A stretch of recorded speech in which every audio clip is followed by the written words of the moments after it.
May nangyari ba sa'yo na akala mo end na ng lahat? Pero bigla mong naisip, Lord, bakit parang may mali? Baka yung akala mong setback, set up pala ni Lord. Alam mo katambay, walang taong may gusto ng setback. Ayaw natin ng rejection. Ayaw natin ng closed doors.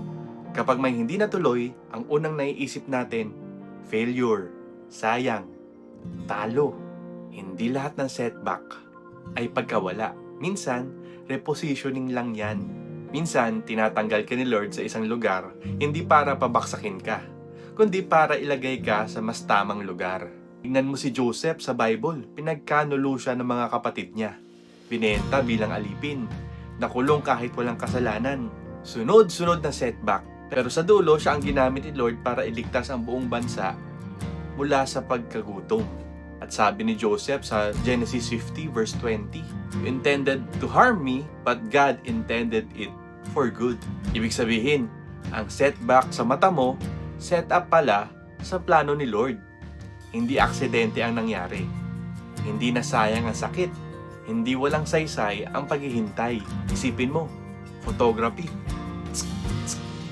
Kapag mali ang angle, kahit maganda ang subject, pangit ang kuha. Minsan, ililipat ka ng photographer. Kala mo hassle.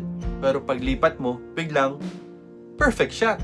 Ganon din si Lord katambay. Ikaw ang subject, siya ang photographer.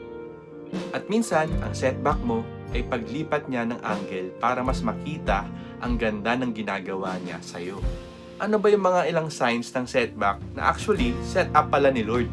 Unang-una, you're being stretched but not destroyed. Masakit, oo, pero lumalalim ka. Pangalawa, old doors closed, so new ones can open. Kung hindi sinasara, hindi ka gagalaw. Pangatlo, your character is being built.